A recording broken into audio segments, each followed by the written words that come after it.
Adam, do you know what I was thinking to myself, like in the middle of us watching the movie earlier? What were you thinking? Imagine having to use the bathroom during Tenet. Like, inversion, sitting on the toilet, and I think you can imagine the rest. You think that's how it would work? If buildings are exploding and assembling at the same time, just imagine what taking a dump is like.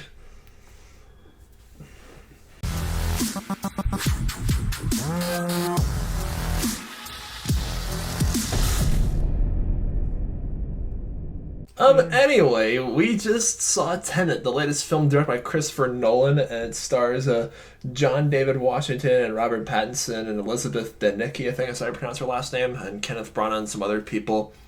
And this is a long-awaited spy thriller by Christopher Nolan, and it's our protagonist, whose name is literally the protagonist, played by John David Washington.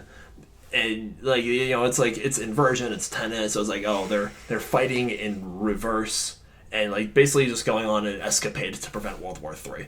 All right, Adam, what were your expectations going into this film? Well, I had no expectations because I really didn't even watch the trailer, which was the first time I've done something like this.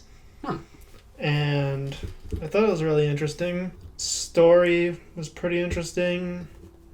I really liked certain elements of the film, like the lighting and the cinematography. I thought was really interesting. I was really excited for this film, especially after all the delays, because of the pandemic and all the theaters that just reopened. I was really optimistic about this film, because Christopher Nolan is one of my favorite directors. He brought us a Dark Knight trilogy, which is easily in my top 10 favorite movies of all time. And Inception's 10th birthday was recently, and 2 weeks ago I reviewed when they were before the newer movies were getting over their delays and they were playing older movies. They actually played Inception at one of our local theaters, on that film's anniversary. So I watched that and reviewed it, and that film is such a classic now at this point. And Christopher Nolan is just the kind of director that confuses the heck out of you on purpose and has a knack for making those kind of movies where it's the plot takes more precedence than the characters, and you might have to watch his movies multiple times to really understand what's going on. And I think Tenet is one of those films. Like you said, the cinematography was great. Yeah. And the editing was fantastic. Though there are some scenes where it's difficult to hear the characters' dialogue because there's sound effects and music over it. Uh-huh. I can't remember the name of the person who scored the movie, but I looked it up, and he's the same guy who scored Black Panther. Cool. Yeah, Chadwick Boseman, right? Rest in peace. I will admit, though, this film it's a slow burner, and, just like Inception and Interstellar, this is a film you might have to watch, twice to really understand everything that's going on. Mm-hmm. Yeah, it's 2.5 hours long, and it's a slow burner, and there's a lot to digest and kind of understand about what's going on. And the characters in this film, I guess this is just another Nolan-ism. They're really not fleshed out that much. Robert, the performances weren't bad by any means, Yeah. but still, it's there's just not a whole lot we get to hear about their backstory, except Elizabeth, the woman in this movie, who was my favorite character in the entire movie. Because you sympathize with what she's going through. I don't want to go into any spoilers, but there's a subplot involving her and her husband that's really oh gosh, can't imagine what's to be in her shoes. And I also, this is the little things, I really liked how this film was an international spy thriller, so they go to different countries around the world. If you looked closely, there's this one scene where they're in a warehouse full of a lot of cargo boxes. You see where all the boxes are going to, and you see Tallinn on one of them. Tallinn is the capital of Estonia, which is my mother's country's neighboring country, Lithuania. It's the 3 Baltic states, Estonia, Latvia, and Lithuania at the bottom. And it's hey, Baltic shout out. Thanks, Christopher Nolan. What did you think about this compared to his other films? Someone's gonna scream at me for this. I like this movie more than Interstellar. I still haven't rewatched Interstellar. I only saw it once in theaters, and I was in high school. I remember sleeping through chunks of it because it was a late night showing. So I That movie deserves a rewatch on my end. It's not as good as Dunkirk that came out 3 years ago. Yeah. And I still haven't watched The Prestige. You were telling me about that earlier. Good movie. Would you say it's better than The Dark Knight? No. Of course not. Those films are timeless. Yeah. And would you say this movie was better? Would you say that Tenet was better than Inception, or? I don't think so. Yeah, me neither. And again, not just nostalgia, because Inception's a classic at this point, but it's like, I think this film is trying to do the same beats of Inception with the whole confusing, like, inversion, kind of like, there's a dream within a dream sort of thing, and everything's in reverse. Kind of. But, like, this film didn't have as good of pacing as Inception, nor did it have, like, as much of a sympathetic protagonist. Yeah. It had a sympathetic supporting character, for sure. I don't know. I think that the whole science fiction element didn't make a whole lot of sense either. It's cool that things were going in reverse all the time, but I don't know. It didn't really seem like it could. I don't know. It just seemed like they could have maybe figured out a different plot that made it more interesting.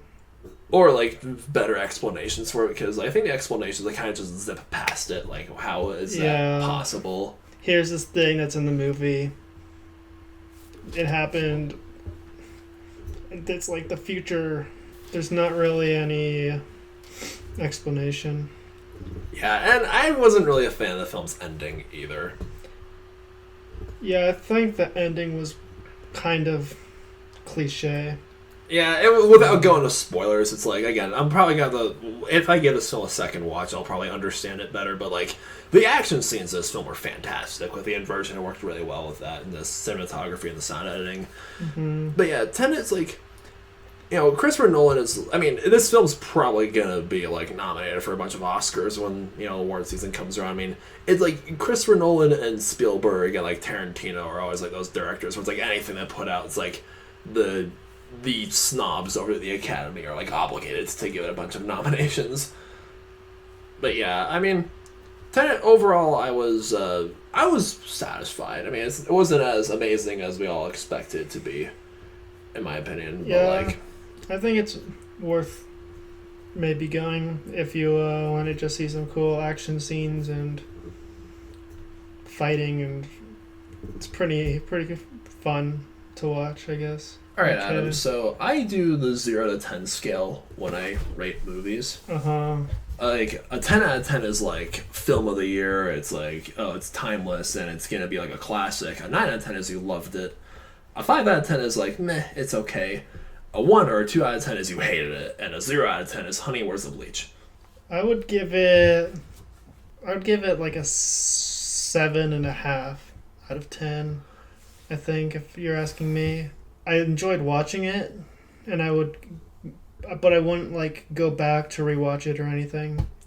Yeah, I'm gonna echo those sentiments. I'm going for a 7 out of 10 as well. It's a good movie. Like, we definitely enjoyed ourselves while watching it, but it's like, if I rewatched this movie, I'd probably give it an 8 out of 10. I'll probably have a better idea of what's going on.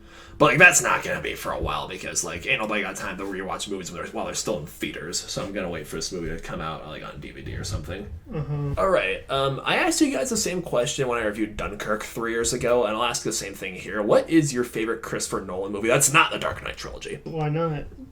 Well, because, like, everyone, like, okay, maybe there's some outliers that will say that Inception is better than the Dark Knight, but, like, I don't know. I think Inception was better than the first two.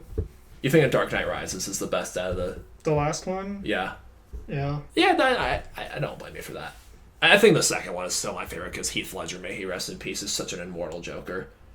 I thought that was the third one. No, the third one has Bane. Wasn't it? It didn't. Wasn't there, like, the Scarecrow, and then what was the second one? No, the Dark Knight the Dark Knight has Joker, and Dark Knight Rises has Bane. What was born in the darkness. Oh, wait, where's my mask? Well, perhaps he's wondering why someone would shoot a man right before throwing him out of a plane. Anyway, thanks for watching. Subscribe, follow me on Instagram. You can find Adam's Instagram if you're interested. Just go to, like, my followers and scroll down until you find his name. All right. Peace out.